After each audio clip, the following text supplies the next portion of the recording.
Thank you for joining this presentation of tiered assignments for differentiated learning. The focus of the presentation today will be to learn about the definition of tiering, understand the components of tiering, taking a look at the steps to tiering an assignment, going through and creating a task statement, and looking at examples of tiered activities. So, what are tiered assignments? Tiered assignments are activities based upon pre-assessment. The teacher will vary the complexity appropriate for each student, and each student should be engaged in the appropriate level of challenge. So we want tiered assignments to be respectful and to be designed to be just above the learner's ability so that they are still challenged. These assignments can be adjusted through content, process, and product. So when a teacher adjusts through content, they are taking into account higher level skills and concepts that are going to be explored. They may integrate multiple disciplines in the content. And so it's going to focus around the complexity of what the students are learning. For process, this is how the students are going to learn. Will they be more independent or will they be using self-directed study skills? You want to encourage that for them to be more independent. You may also present open-ended tasks when working on adjusting that process. And also for the product, this will be how students are going to demonstrate what they have learned. And so this may focus on real world problems, and you would want to evaluate what the students have done using appropriate and specific criteria. So why should you use a tiered assignment?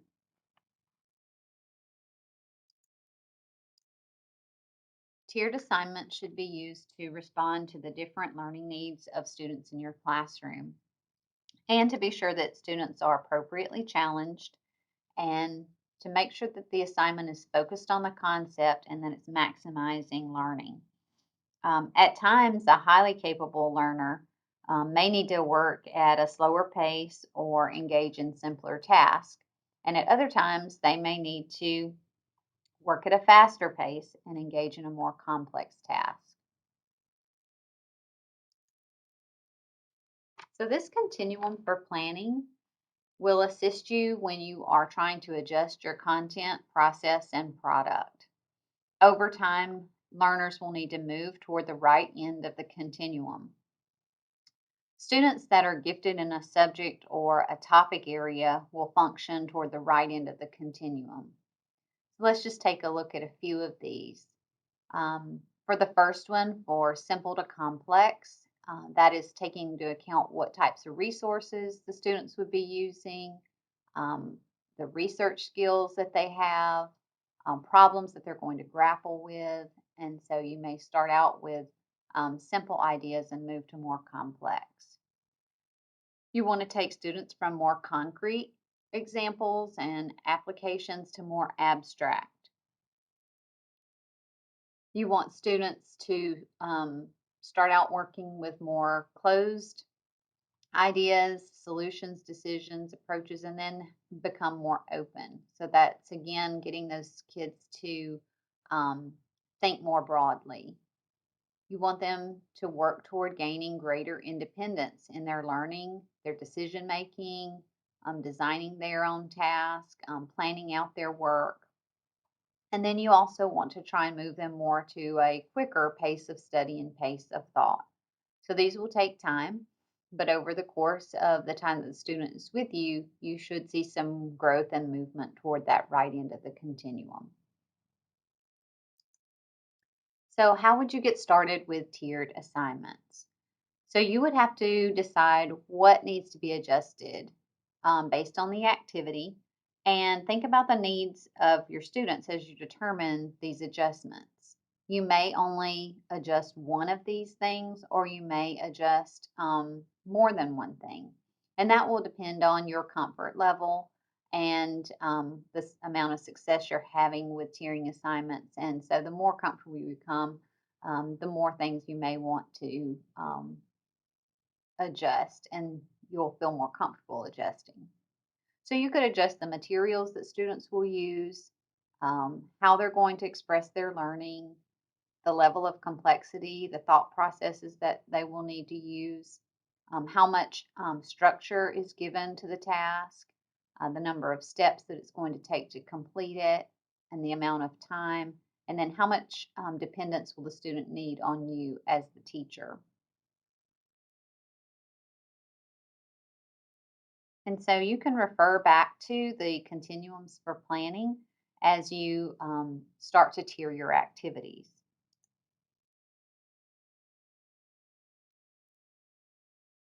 So you're going to provide different versions of the activity at varying degrees of difficulty. For instance, the reading level may be different for each tier, or the directions may range from very specific to open ended. The examples that you give students can be concrete to abstract or real life to hypothetical. And then the presentation or the product that the student will produce may vary as well. Here are some examples of tiering adjustments that have been made. And you'll notice that on some there's only a few tiers, and then on some there are 3 tiers. And there's no set number of tiers that you have to use. It just depends on the needs of your classroom. So the first tier would be the degree of support that students will need. The teacher in tier 1 in the first example is going to direct the learning experience, but in tier 3, the students will be very autonomous in their inquiry. Example 2 is the degree of structure that the students will have. So in tier 1, you're going to have clearly defined parameters, and then in tier 2, there's going to be some open-ended criteria. For the third example, this is the degree of the resources. So for your below grade level, they're going to have below grade level resources. Then for tier 3, that's going to be your higher end learners that are going to require above grade level reading or more inferential reading. A few more examples are the degree of the process. So again, thinking about that continuum, tier 1 is going to be in simpler thinking, tier 2 is going to be in complex thinking. Example 2 here shows concrete to more abstract. And then in example 3, it's the complexity of the product. So again, there's no absolute number of tiers, just whatever is going to meet the needs of the students in your classroom. And you're going to think about having students to complete some interest inventories or learning preference surveys throughout the year. And that will help you when you are ready to vary the task, product, or resource. So we're going to take a look at a few of these. One is Bloom's taxonomy. Most people are familiar with that. Kaplan's depth and complexity. This is a framework for thinking.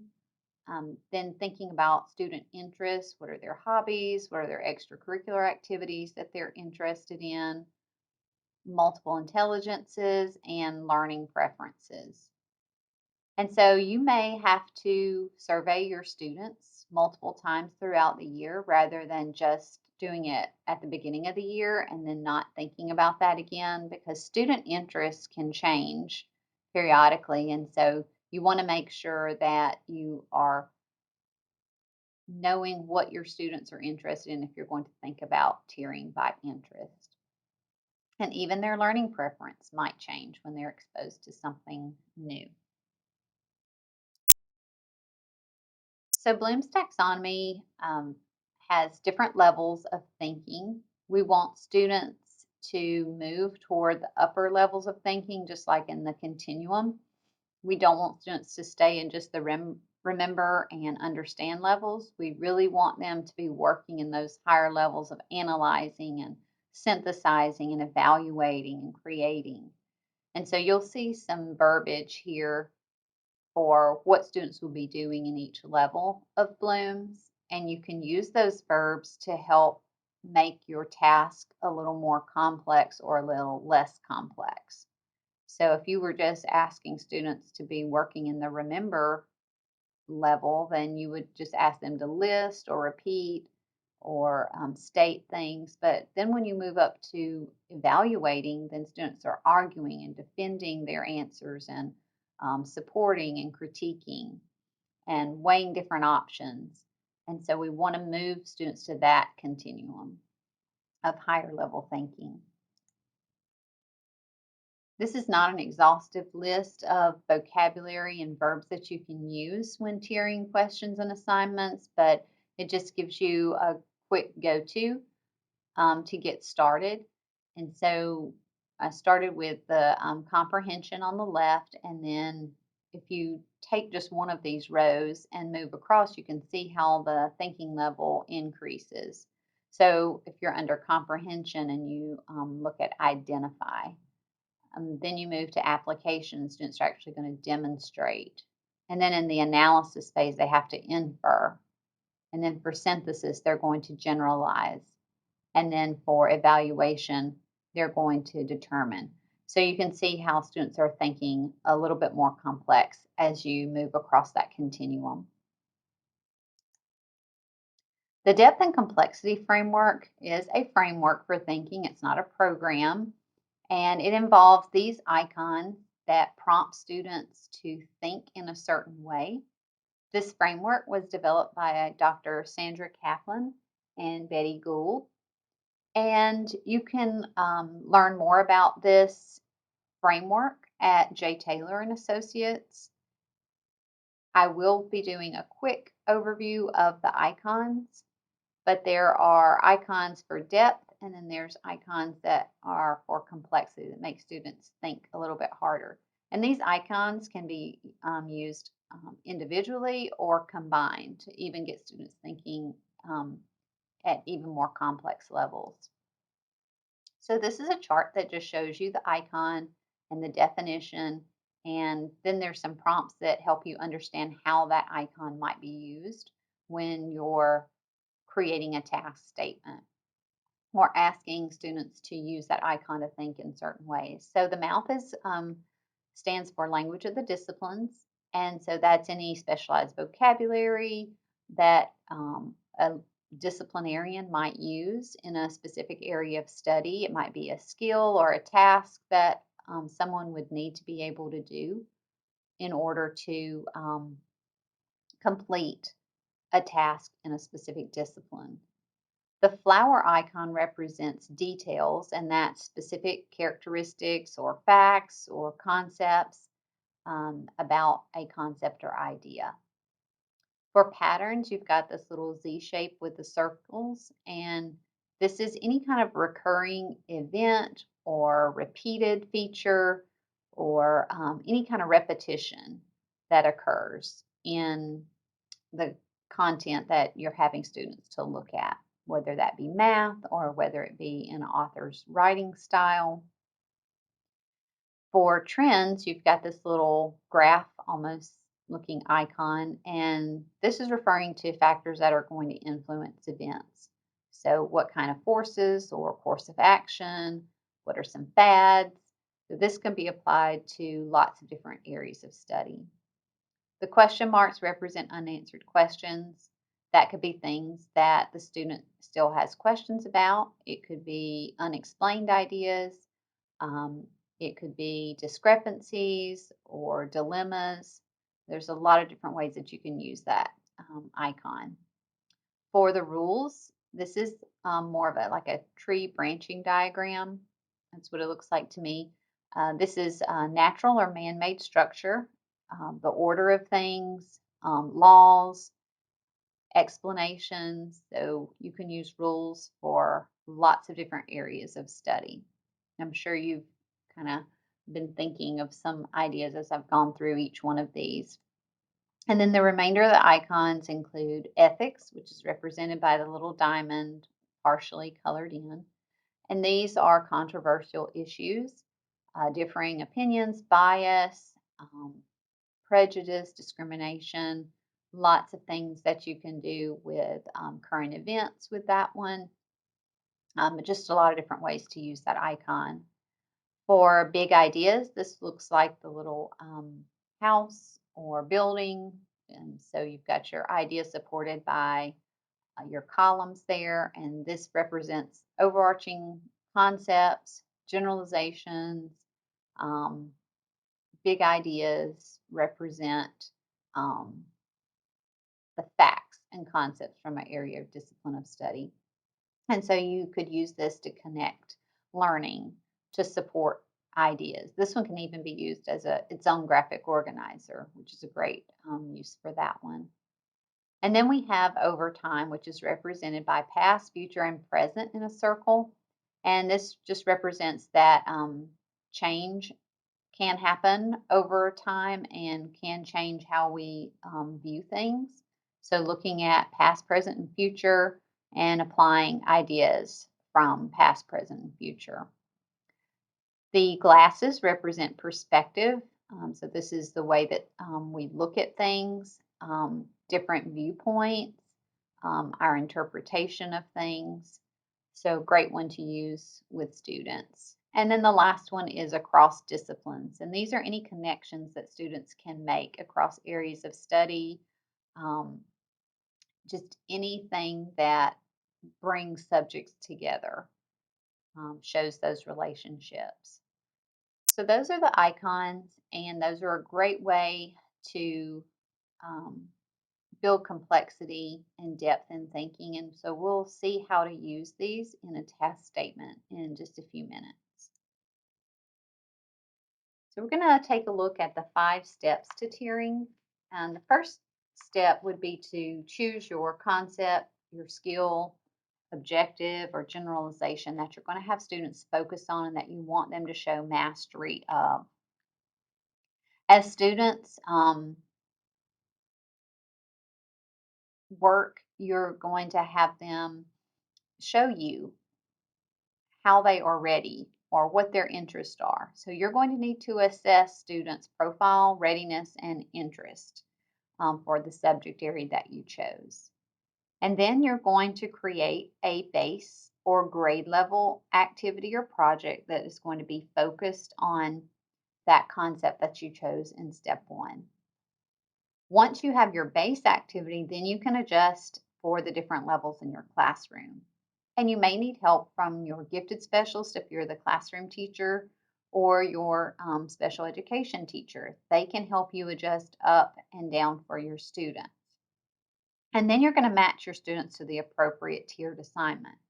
And just keep in mind that a student who works at tier 1 or one assignment may need to work at tier 3 for the next assignment, and vice versa. So always, think about your students' needs. So one myth is that, if a gifted kid can do one thing, they can do all things. And so you don't want to get the mindset that the gifted students have to always work at tier 3. Sometimes they may be at grade level and sometimes they may be below grade level, depending on the objective or the skill that you're asking them to do. So just keep that in mind. Some non-negotiables for tiering assignments. The work should be different, but it should be respectful, not just simply more or less work. The activities should build understanding of the concept that you want them to master. They should be challenging, so they should challenge students right above their level. And students can work at different levels as needed, just like I talked about on the previous slide. They don't always work at the same tier. And for every tier that you have, you should have equally interesting and engaging activities for the students that are fair in terms of the work and the time expectations that are going to be needed. And then be sure that you always require the students to use the key concepts, skills, and ideas that you're focusing on in your unit of study. And give them different experiences, but all the experiences should be related to that concept or skill. So always take it back to what you want the students to master. So now we'll take a look at some examples of tiered assignments. So this task is tiered by the interest of the student. They are going to be looking at similarities and differences between the North and the South based on the lifestyles of people during the Civil War period. And so some are going to focus on the clothing, some will be focusing on toys, reading materials, and another is going to focus on careers and jobs of that time. Here's another example of tiering by interest. This is language arts. Students that are interested in journal writing will do that if they're focusing on level 1. Then students interested in newspaper writing, writing newspaper column or article will focus on level 2. And then students who are interested in letter writing will be working at level 3. So here's one tiered by complexity, and this is the complexity of the product that students will produce. So in this example, um, the students will, in level 1, will use a T-chart to show their ideas, and in level 2, the students will use a Venn diagram. And so that graphic organizer is changing the complexity of the task. So that's a really simple way to adjust the activity. So now we'll take a look at tiering using the depth and complexity framework that was introduced a few slides back. So with this task statement, this is called the differentiation equation, which was developed by J. Taylor Associates and Kim Tredick, who works for them. And it is a template to help you develop your task statement. So this is a really easy go-to for tiering assignments. And it shows you what steps to follow in order to create each element of the statement. So you have thinking skills, you have your content. This is where you would insert one of the icons of depth and complexity. These research skills or resources that the student will need, and then the product that will be produced. So you can see that you start out with your content, and then you move to your thinking skill, your icon, what students are going to be using, and then the final product. So we'll take a look at each one of these individually. So the first step, like we said, is selecting your content. You've got to know what you're wanting the students to master and focus on. So you're going to begin with that concept, standard, or objective. So once you know that, then you're going to move to your thinking skill. This is where you would use your Bloom's taxonomy, your depth and complexity, to tell students what you want them to do. And again, you can change the level of thinking by just changing that verb. So in this example, we're using the same 2 icons of depth and complexity, but we're changing the verb that we want students to focus on. So in this one, they're going to recognize the patterns of the rules. Here they will categorize the patterns of the rules, interpret the patterns of the rules, and then synthesize the patterns of the rules. So even though we kept all of this the same, we changed the complexity of thinking by just changing that verb. And so you can refer back to that Bloom's vocabulary to help you pick a verb that you want students to use. And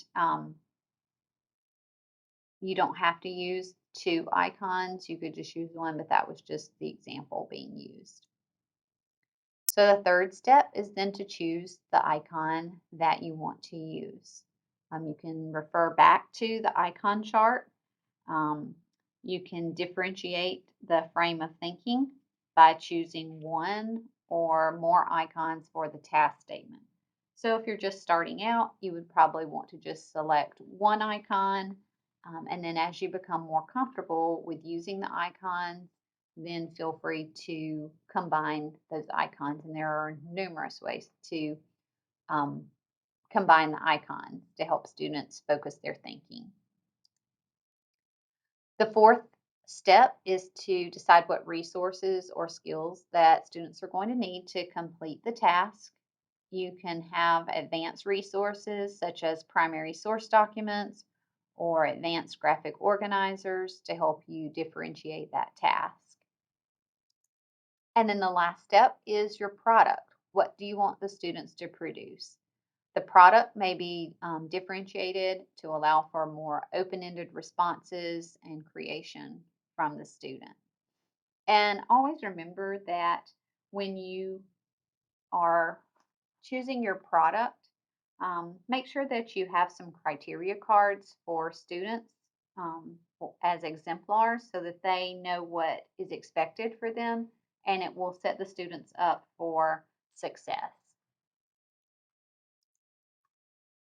So here is a um, planning guide to help you when you're writing out your different tiers. And so you will always start at your grade level tier and then you'll work to adjust up and adjust down.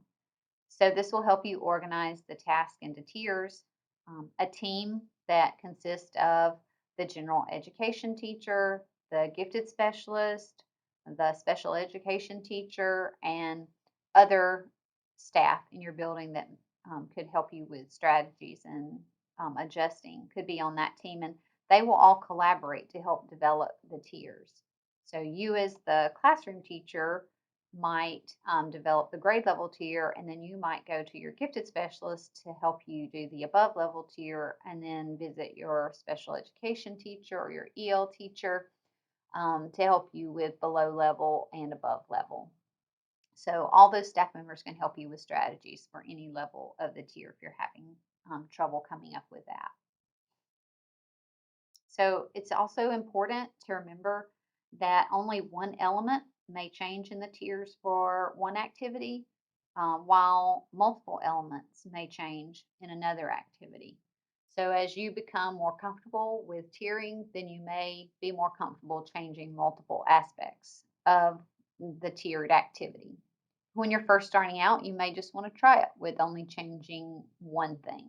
So maybe you're just changing the thinking skill, or maybe you're only changing the resources that students are going to use, or maybe you're only changing the product. So you'll just have to experiment with that until you become comfortable.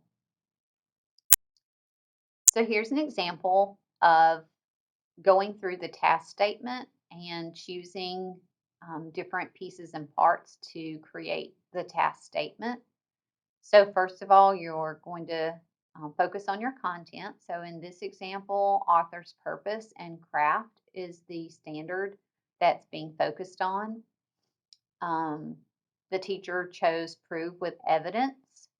Um, and again, I'm going to give credit to Kim Tredick with J. Taylor and Associates for this example.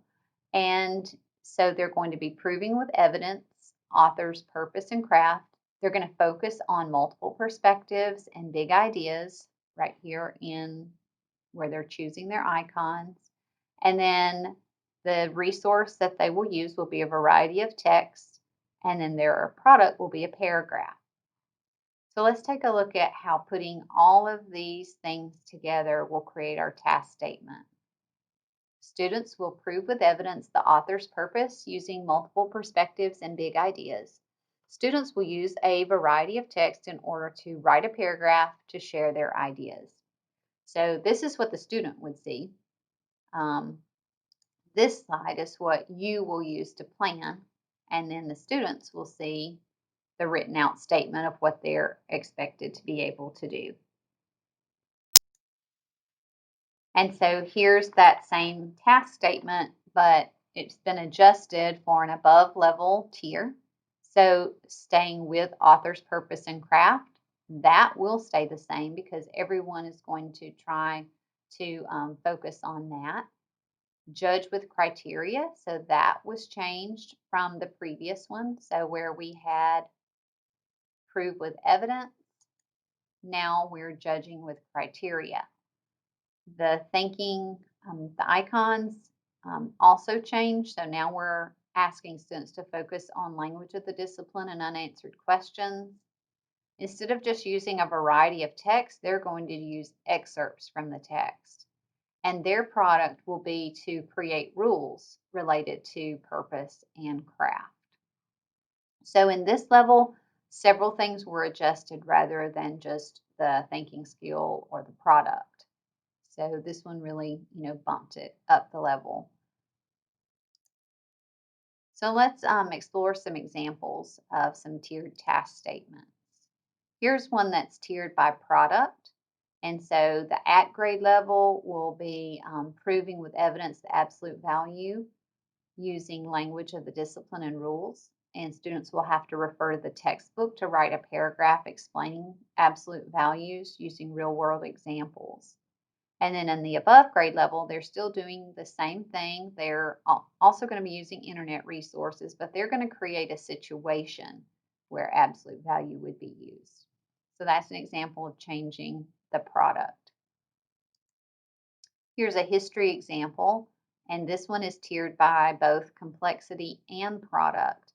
And so in this one, the at grade level will be describing the causes of the Great Depression based on change over time. And students are going to use primary source documents to create a flow chart. But then at the above grade level, the complexity has been changed because they are now going to be judging with criteria the causes of the Great Depression.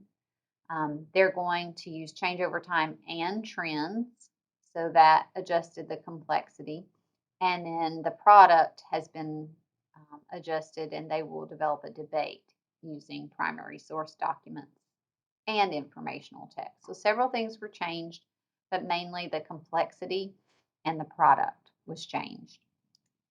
And so this is a task statement planning guide that you might want to think about using as you go through and select your different elements for your task, and then tiering your different levels after that.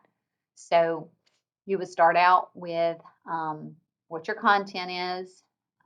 You would think about your Alabama Course of Study standards. So what content is going to be covered? Then what thinking skill do you want students to use? You can think in terms of Bloom's taxonomy, verbiage there. Then what icons do you want to use to help encourage that deep and complex thought? Then what resources or skills are students going to need to use? And then how will they demonstrate that mastery? And then you'll put it all together down here in your task statement. And this area, this blank area down here would be just for you to use to take notes while you're planning. Maybe you met with a team and so they were providing some strategies and ideas, and so you may want to note those here. So I encourage you to use the task statement planning guide or the other organizer for your tiered statements, and try this out with your students and see how it goes. Do a little reflection for yourself after you try it out. Get some reflection from your kids. Did they enjoy the activities that they were doing? Were they successful in their efforts?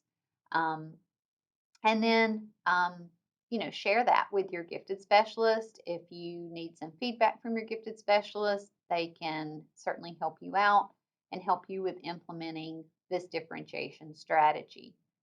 So I encourage you to try it using the template. And the resources that were used to develop this presentation were Making Differentiation a Habit. This is a great book for all types of differentiation strategies. Of course, Carolyn Coyle. Each LEA has this book that the state purchased for them, Differentiated Activities and Assessments Using Common Core Standards. And then Bertie Kingor has a wealth of resources and publications that will help you when you are starting to differentiate for your learners. So I hope that this has been helpful and that you will give it a try in your own classroom. And if you have questions or comments, you can always email me at ehurst@alsde.edu. So thanks again for joining this presentation.